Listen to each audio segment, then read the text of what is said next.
Okay. Hi, my name is Katherine, and today I'm going to be talking about the mistreatment of animals. However, I'd like to first point out that probably almost everyone in this room has had a pet, or has one right now. And it's common knowledge that having a pet is a privilege, and you should take care of it by giving it food, water, and treating it with respect. But I'm sure we've all seen the commercial with Sarah McLachlan holding a very cute animal, and she's telling us that animals need our help because a lot of them have been rescued from the streets from very poor conditions and were a result of animal abuse and cruelty. And many people can't even fathom thinking about hurting poor creatures. So my claim of fact today is that animal cruelty is extremely prevalent. And my first reason is in the aspect of animal testing. Animals in the labs are usually slowly treated and abused.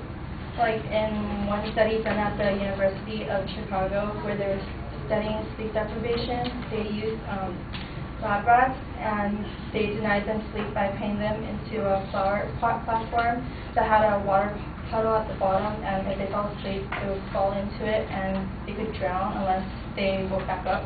So the water acted as like a shock for them. And most of the rats died, and the ones that didn't, the researchers didn't let them go to sleep so that they could revitalize. Instead, they just killed them off. So they didn't even try to save their lives, and they just treated it like it was nothing.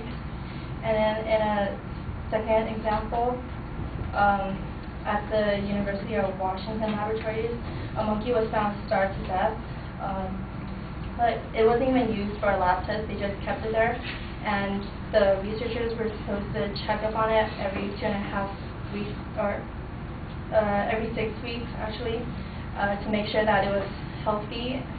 But the researchers failed to weigh the primate for at least 2.5 months, and it showed a neglect for the animal on their part.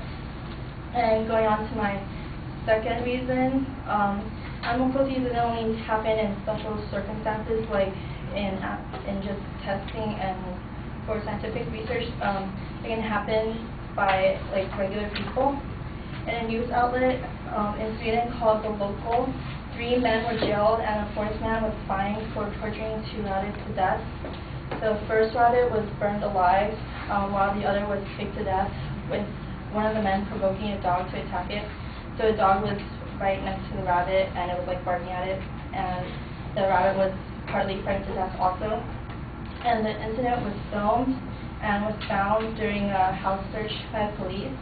And the purpose of the 2 rabbits was to actually train the dog, and it shows how something as trivial as training your dog can lead to the torture of innocent furry creatures. And in another incident that happened in Baltimore, Maryland, reported by the radio station WJZ, a pit bull dog was found being beaten up by kids. They were throwing bricks and rocks at it, and it was tied to a pole near an elementary school. And the man that found it saw the kids throwing torturing it, and he got pelted with bricks and rocks too, but he managed to take the dog out of the situation and took it to the Baltimore Animal Rescue and Care Shelter. And Debbie Rawl of the shelter reported that when the dog came in, she was very swollen. Her head and her snout were very swollen. She had some cuts and wounds on her face and her ears and at the top of her head. Her eyes are still swollen some. They were swollen shut when she came in. However, the dog is still recovering from her injuries, but her life was ultimately saved by the man. But it is still appalling that this happened by elementary school kids, and shows how animal abuse can happen by anyone.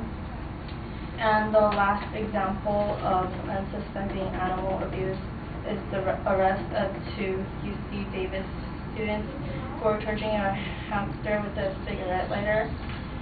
It was reported by a local news outlet in Sacramento called the Bee. The students filmed themselves torturing the hamster, and they uploaded it to the internet, so that's how they got found out. And the sad part about this whole incident was that they were merely doing it for fun, which goes into my third reason, that animals are abused for entertainment. Like for example, in the circus, we see like lions and tigers and elephants, and that's like the most exciting part. However, to make sure that the animals perform on demand, they have trainers, and the trainers use whips and chains to train them. And sometimes, for their acts, the animals are forced to sit or stand for hours, and if they moved, they would get beaten. And then if the animals got out of control, they would beat them into submission. And this is all for having the audience enjoy watching the animals be at the mercy of humans.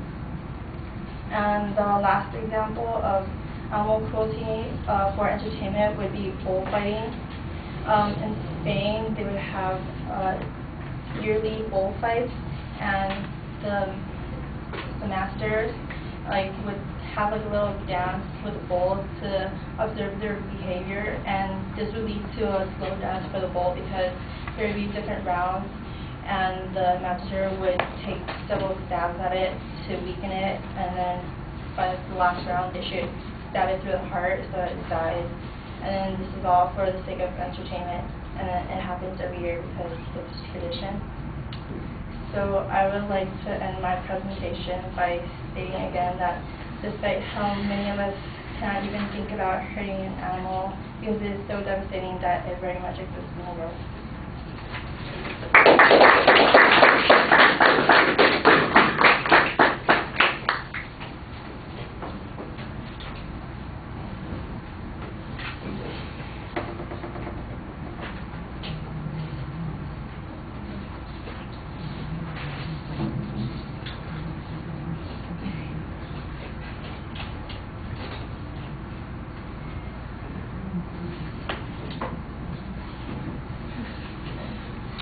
All right, we know what the subject is, and you do state the claim pretty clearly, but there's never any definition of what constitutes animal cruelty.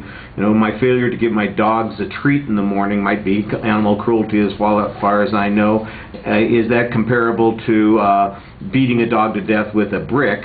You need to have some specific criteria. I mean, you basically equivocated the research that scientists do in a laboratory with what children do on the street, with what drunken college students do with a cigarette, with bullfighting, and I'm not sure that all of those things are equivocal, and I think you want to be careful about that.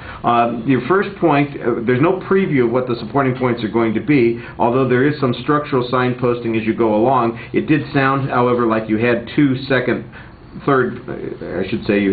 third points. It seemed like the third point came up a couple of times, so the signposting was a little bit inconsistent there. Almost all of your evidence is example evidence. I didn't hear any statistics or any particular testimony. The only testimony that I heard was somebody confirming that particular examples took place.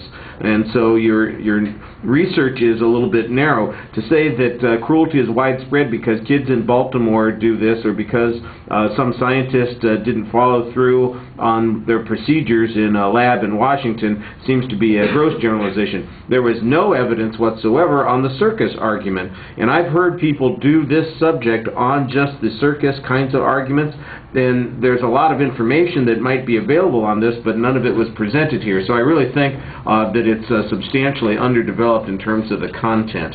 The presentation's okay. I think you're rushing a little bit more, and you're probably reading a little bit more than you want. All right, thank you.